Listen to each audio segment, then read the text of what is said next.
Hi అండి, నేను సుస్మిత. ఈరోజు నా లైఫ్లో నేను ఎక్స్పీరియన్స్ చేసిన ఒక సన్నివేశం గురించి మీతో చెప్పాలనుకుంటున్నాను. నా కాలేజ్ టైంలో నేను ఎన్ఎస్ఎస్లో ఉన్నాను.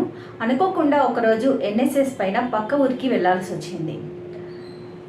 ఎన్ఎస్ఎస్లో ఉన్న స్టూడెంట్స్ అందరినీ ఎవరు ఏ ఊరికి వెళ్ళాలి, ఎక్కడ ఏం చేయాలి అని చూపించడం కోసం మొదటి రోజు ఒక బస్సులో అందరినీ తీసుకొని వెళ్ళారు.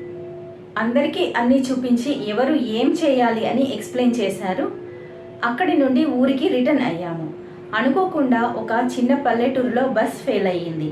ఫస్ట్ ఫ్రెండ్స్ అందరం కాస్త కంగారు పడ్డాం. బస్ రిపేర్ అవ్వడానికి కాస్త టైం పడుతుంది అని చెప్పారు. అది చాలా చిన్న పల్లెటూరు. పక్కనే బత్తాయి తోట ఒకటి కనిపించింది. అందరం బస్ దిగి కాసేపు ఆ తోటలోకి వెళ్ళి వద్దాం అనుకున్నాం. ఆ స్వచ్ఛమైన గాలి, పచ్చదనం మధ్య ఒక ప్రశాంతమైన వాతావరణంలో కాసేపు ఎంజాయ్ చేసాం. అక్కడే పక్కన ఒక చిన్న ఇల్లు కనిపించింది. చాలా దాహంగా ఉంది, కొన్ని వాటర్ తాగుదామని వాళ్ళ ఇంటికి వెళ్ళాం. అది చిన్న ఇల్లు. అక్కడ ఇద్దరే భార్యాభర్తలు ఉన్నారు. భర్త ఆరోగ్యం బాగాలేనట్టుగా అనిపించింది. భార్య చాలా ప్రేమగా చూసుకుంటున్నారు. చూస్తే అర్థమయ్యింది వాళ్ళ పరిస్థితి.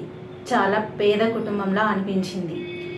ఇద్దరే ఉన్నారు, పిల్లలు ఎవరు దగ్గర లేరు, ఎక్కడో దూరంగా ఉన్నట్టు అనిపించింది. మేము వెళ్ళి దాహంగా ఉంది, కొన్ని వాటర్ కావాలని అడిగినప్పుడు వాళ్ళు చాలా ముచ్చటగా ప్రేమగా మాట్లాడారు. వాళ్ళ కళ్ళల్లో ఏదో తెలియని ఆనందం కనిపించింది. అదే సమయంలో ఒక చిన్న బాధ కూడా కనిపించింది. ఆ నిష్కల్షమైన నమ్ము వెనకాల దాగిన చిన్న బాధ స్పష్టంగా తెలుస్తుంది. అప్పుడు మనసులో ఒక బలమైన ఆలోచన వచ్చింది. మన కోసం మన తల్లిదండ్రులు ఎన్ని త్యాగాలు చేశారో మనం గుర్తుపెట్టుకుంటున్నామా? వాళ్ళ కోసం కాస్త సమయం కేటాయించడం, వాళ్ళతో మాట్లాడటం ఎంత గొప్పదో. ఇంకొక విషయం, వాళ్ళు ఎంతో ధైర్యంగా ఉన్నారు. వాళ్ళలో ఎలాంటి కొరత కనిపించలేదు, ఎలాంటి బలహీనత చూపించలేదు. ఎంతో ప్రశాంతంగా, ఆనందంగా జీవిస్తున్నారు.